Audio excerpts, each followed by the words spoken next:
Welcome to For Felliness, belysning.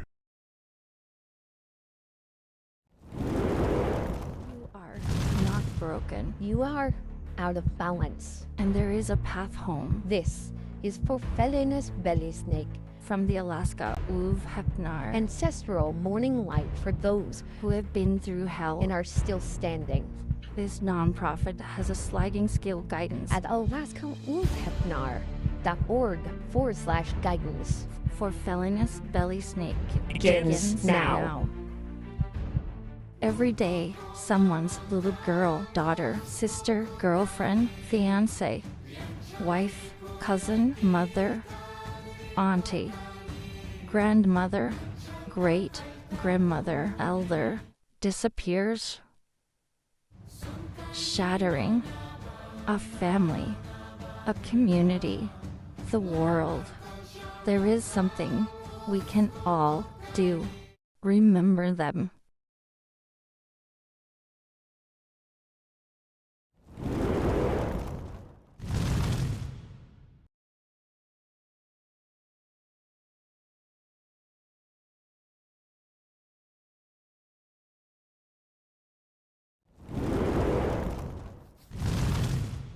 God Morgan, and happy Wotan's Day to you. Today we celebrate a day of wisdom, a quest, a journey at which to discover that which we need to evolve to our next level.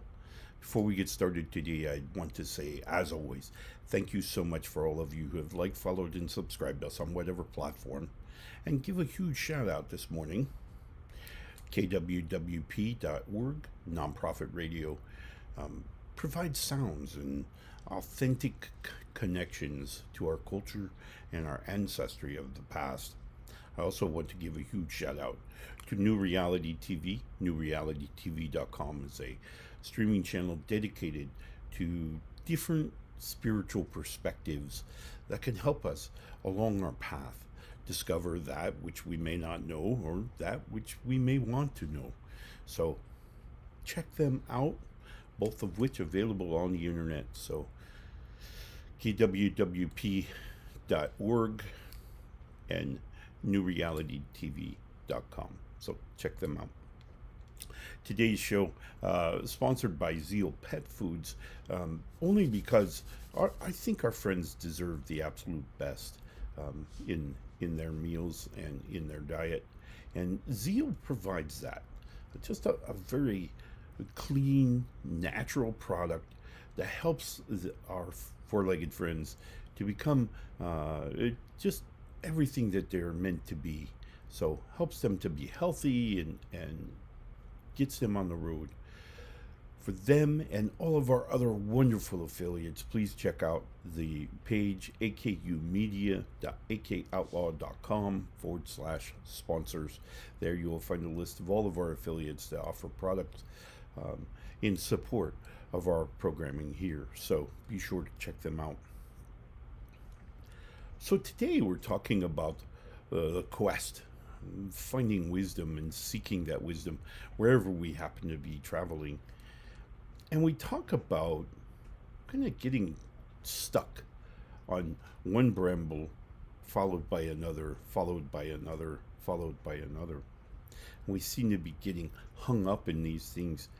And whenever we talk about being hung up and we talk about snagging along our journey or our path, I'm always reminded of, for those of you who have done this, you are very versed. For those of us who haven't, it's a very interesting skill to watch, and that is rock climbing. And rock climbing, of course, being more vertical cliffs and whatnot, and it's very very challenging, massive finger strength, and I have all the respect you can have for the individuals with whom are successful with this. But ultimately, what you wind up doing is reaching up onto a rock face, and you're going to hook your fingers into a crevice on the rock face, and then from that you're going to hold and find footholds and other handhold. But you're going to reach up and over to find the next crevice, the next handhold, right? So you get this handhold, you get your fingers jammed in there, and then you're going to reach for the next one. And depending on what crevice, how you go up this rock face, where your crevice lies. Sometimes your next crevice to go up is kind of over here instead of what we would consider our trajectory up. So we're kind of, and it's all dependent obviously on what crevices are available for us to get our finger or our foot in along this rock face. And I see a parallel there when we're looking at the path through our lives, in that as we reach a place in our lives and we kind of get our fingers in that crevice and we begin to search the rock face or our existence for what's the next step, right? Where do we go from here? We obviously can't go from this little crevice wherever we are to the top, right? So we can't just circumvent the journey, the path. We can't do that. We have to, where we are, we have to look around, we have to find the next crevice and then reach for it. Sometimes these crevices, we look at them and we go, I don't feel comfortable about that crevice. It doesn't look like it'll hold my weight, or it's not strong enough, whatever the case. Or there's something in there that I don't want to stick my fingers in. Whatever the case, our path through this lifetime is a matter of where we are, and then we're going to evaluate. We're going to look around. We're going to see where the next crevice is for us to then move forward.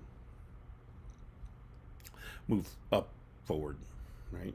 But sometimes up forward, if we're going that way, may mean we have to go that way a little bit.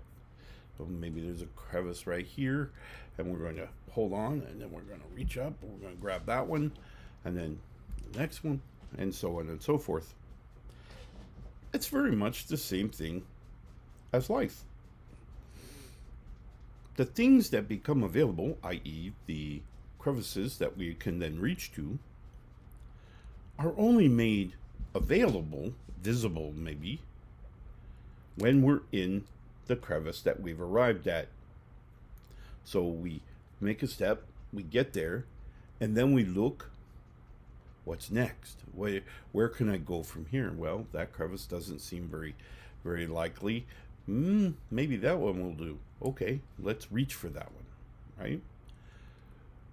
But that crevice, this one up here, this one's only available because we got to this one. We couldn't have gone to that crevice from our last little handhold, right? Which is down there. Couldn't have made it. Couldn't have reached. We might not even been able to see it. It might not have been presented by the universe in our reality just yet. Recently, I've had a few trances where my ancestors have explained this idea of the loom.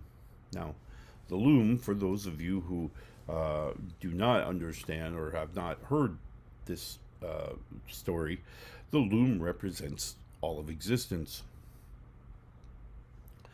And one of the things that really strikes me about the loom is that it's very non-emotional. It's almost moot in that respect. But in this loom, unlike all the other looms for those of us who do beading and whatnot, all these strings don't run in the same way. They cross. They cross, they pattern, they weave, they do many different things, and they vibrate. This is really eye-opening when it comes to, in my understanding now, of what comes available in this thing called reality. I used to think that reality and I were connected, that I had some small part to play in making the reality before me. Well, according to what I'm now taught by my ancestors, I don't. Reality happens. My interactivity with reality is simply how I respond to it. Whether I'm emotionally charged, whether I'm emotionally shunned, however I react to the reality that is unfolding. Now, reality is perception. Because in my reality, or the reality that I see, I am not part of that. I am independent of that.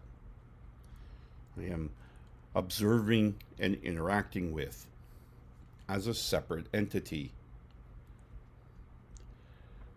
In someone else's reality, I am part of that reality that they are interacting with.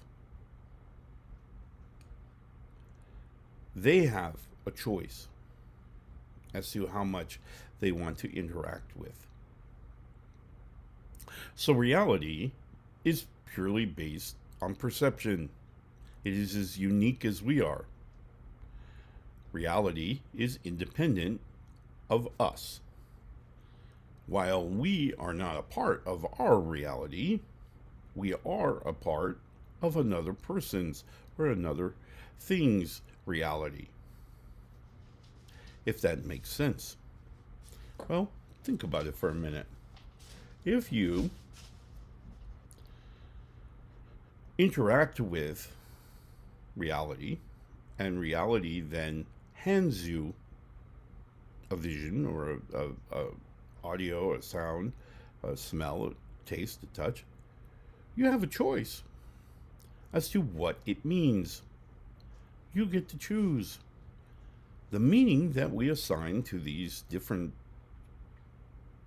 vibrations, if you will, is completely based on what we want. Many times, these meanings are assigned as they occur in our lives, and then we carry those meanings forward. Now, when reality presents us in a way or a value that we've seen before, most often than not, our first reaction is to not evaluate it for what it is now, but to draw up a meaning that we've already created at some point in time. Back in our history, we assigned meaning to this event, and that stayed in the thread of who we are. That meaning needs to be reevaluated. Many times, we're trying to react in a very, very fast, very efficient manner. We reach for what's already created. Hence, we pull a meaning from our past to apply to the future or the present. The upside to this is obviously we have an efficiency, we have a speed at which we were responding. The disadvantage is that the value may not apply anymore. Which is why sometimes we have emotional states that occur and we were like, why? This doesn't affect me that way. Well, it's because your brain has reached back and grabbed meaning from the past and applied it to this situation today. The meanings don't apply. They don't match up with what our virtues, values, and belief systems are now. This is part of an understanding of our interactivity with reality.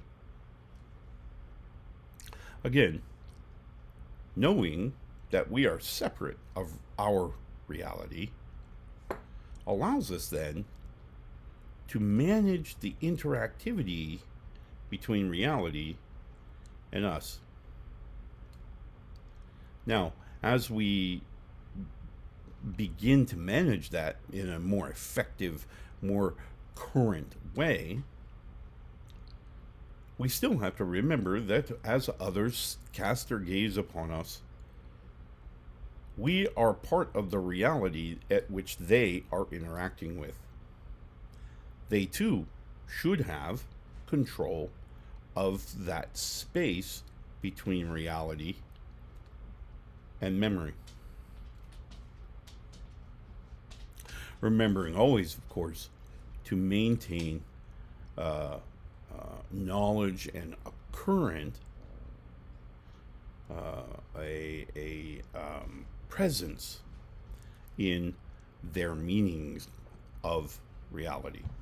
So the emotional state that's created within the thought process to interpret our interactivity to reality creates within our mind memories of meaning. Now, meanings could have almost no value. Almost no value. They're almost blank when we create them. The moment we create that meaning on our thread, the meaning may be inconsequential. It may be so infinitesimally small. But then, as we change and we grow and learn and love along our trajectory, when an event grabs now that meaning, it could have a very different emotional effect on us. Why? Because now our brain has to interpret that meaning based on our current state. So now we're in much the same way as the way I described moments ago. We've reached back, we've grabbed meaning from our past, we've brought it forward, and now it's crazy different. It's, oh my gosh, right? And we find ourselves doing that. Well, that's because we didn't keep our meanings current, right? So our meanings back then, nobody cared. No, I didn't. I just stored it in memory and moved on. And now, because my virtues, values, and belief systems have changed, as my brain now looks to that meaning, it has to interpret it in much the same way it does everything else. So it's going to interpret it. And when it does that, now it could have a very big effect, a very traumatic effect. Most of us recognize this as triggering from memory. It happens, understandably. Sometimes triggering is a very traumatic event. It's very emotionally charged. Sometimes it's not. Sometimes we see an event that in our modern day life we would have probably reacted to, and what we see there is we see a stall in that we react a certain way, and then moments later our brain kind of catches up, puts that into the modern process and goes, oh, this is a bigger event. So we have this kind of stall waiting for the modern translation to now interpret whatever is going on. So if all of that is based on our perception of reality, we need to understand that with perception comes this other really cool word for our mental health called control. Perception means that we have the opportunity to control what we see, what we smell, what we taste, what we touch, what we hear. All of that all of that, as it's translated through the thought process, we have control of. We can manage all the variables except for reality, but we can control all the variables to the way we respond to reality. It's not that complicated. So the next time we think that we're getting branch to branch and getting hung up, I want us to think about it. Think about it fairly diligently and say, wait a minute. Why am I translating it or interpreting it that way? Why am I interpreting me as being hung up on this next thing, whatever it is? Right? So think about that. All right, let us now look to the gods. Look to the gods and let them speak to us through this thing called the runes. Now, the runes, in this case, are simply letters of the Futhark alphabet.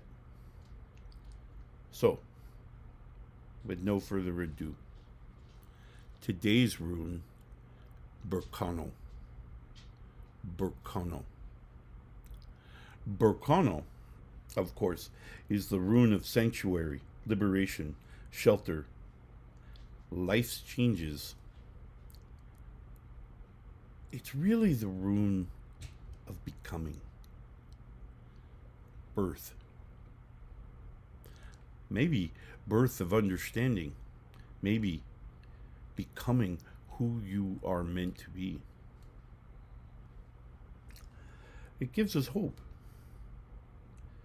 that by understanding our path, by understanding our way forward, we have a better chance of being successful at it.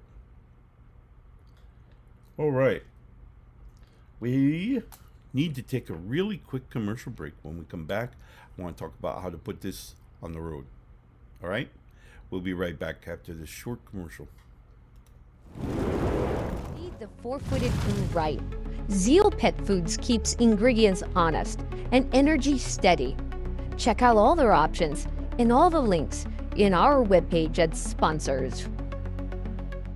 It's happening. It's in the air. The time is now. We're all waking up. We're waking up. We're all waking up. It's all shifting. New vibrations. It's you. It's you. It's me. It's all of us. Together. A new time. A new day. A new energy. A new energy. New reality. Awaken with us. Awaken with us. Awaken with us. NewRealityTV.com. Level up your language in minutes a day. TalkPal AI gives instant feedback and real practice. Try it and try the link in our description.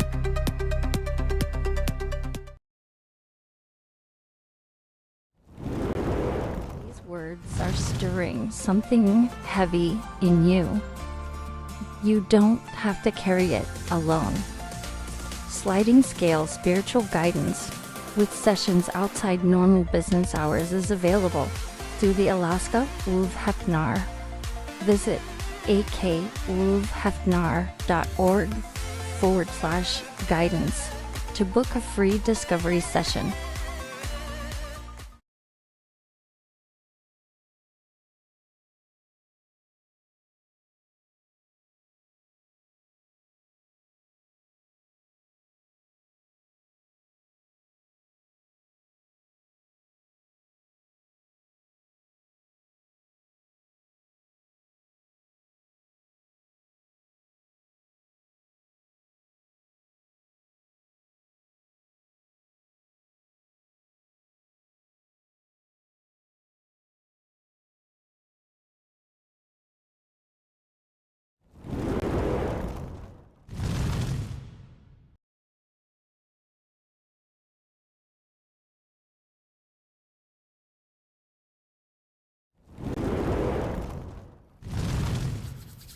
All right, welcome back, and thank you for taking that quick break. As always, I am deeply appreciative for all of you who join us each and every morning, and very thankful to New Reality TV, newrealitytv.com. Of course, a wonderful collection of spiritual perspectives.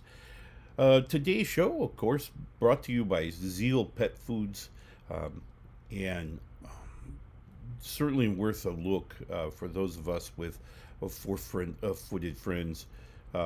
Wonderful, wonderful products.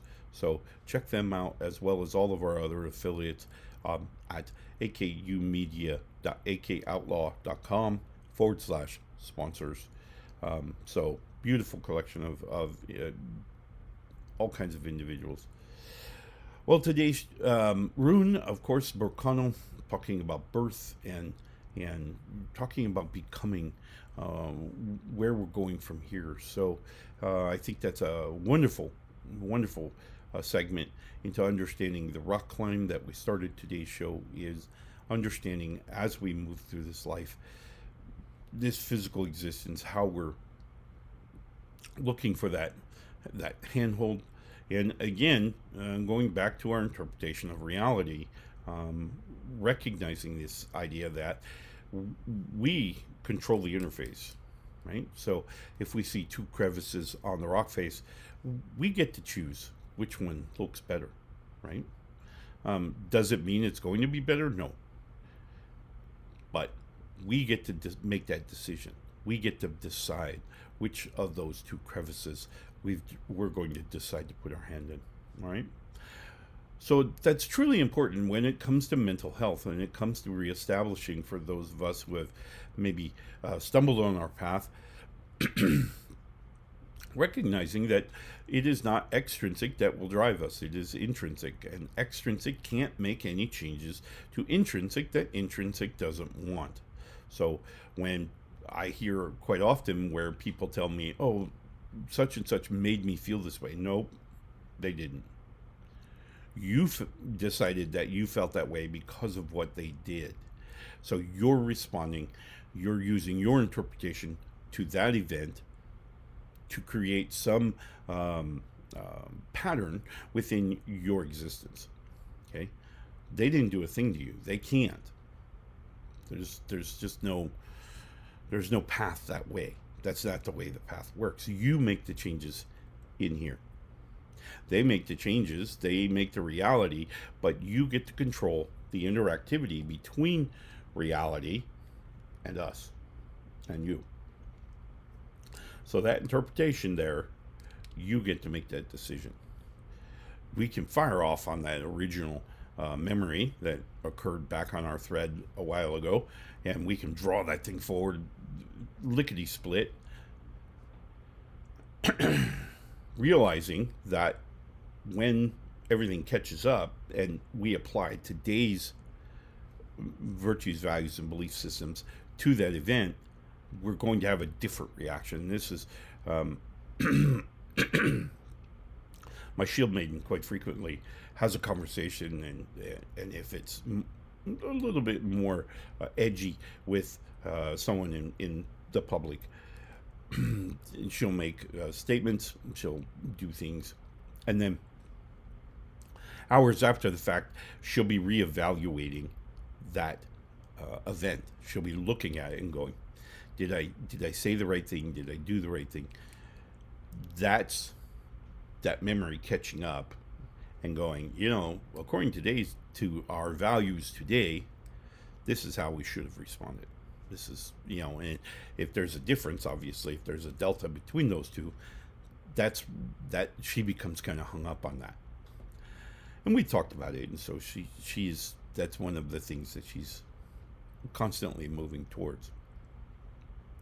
But that's really when we think about our reactions versus our responses. Reactions are that old memory coming forward, lickety-split, whipped it out, and we're going to apply it to this situation, versus the response, which is where we're going to say, okay, I responded like that in the past, but does that meaning apply today? I don't know. That's up to each of us. But remember, it is up to each of us how we respond to reality, which is separate of who we are. Okay? Separate of who we are. Reality is over there. Okay? We get to respond to it in whatever way we see fit. All right? So, next time you're telling yourself, well, that event or that person or whatever that person did is making me feel this way, do this thing, whatever. That's not the case. You are in charge. You get to decide what happens when you interface with reality. All right. Today, of course, we celebrate Wotan and we embrace what he offered in his quest for wisdom as he moved through his existence back in time. I hope we too take his example and look to wisdom and look to learn and grow and evolve to that better version of ourselves as we go through this existence called life. And today, of course, as we embrace Wotan, we want to really understand that we get to choose. We get to choose how we interpret reality. We can interpret it completely incorrectly. We could interpret it completely spot on for us at the moment. And that's a very critical piece when we talk about control, because control allows us a little bit more freedom up here to now begin to understand our mental state and what's causing it and how we can now alter it to find more comfort, to find more peace within the mind. So it's a great example to follow. My friends, I wish you the very best Wotan's Day, and we will see you again tomorrow morning, where we will embrace the strength of Thor, and hopefully we will kind of, well, get there in a way that understands that strength is not always your biceps and your pecs and all those other words that we use in the gym. But strength can also be strength of mind. It can offer us that ability to deny the influences that are all around us all the time. So, there you go. All right, my friends, happy Wotan's Day, and we will see you again tomorrow for Thor's Day. Love and light.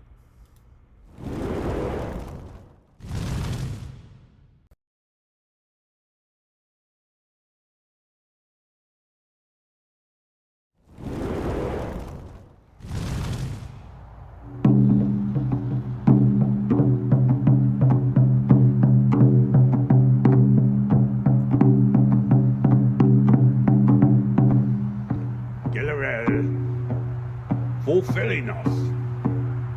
Una. Hjälp oss med. Magnify. Tu för åg. Kaliot.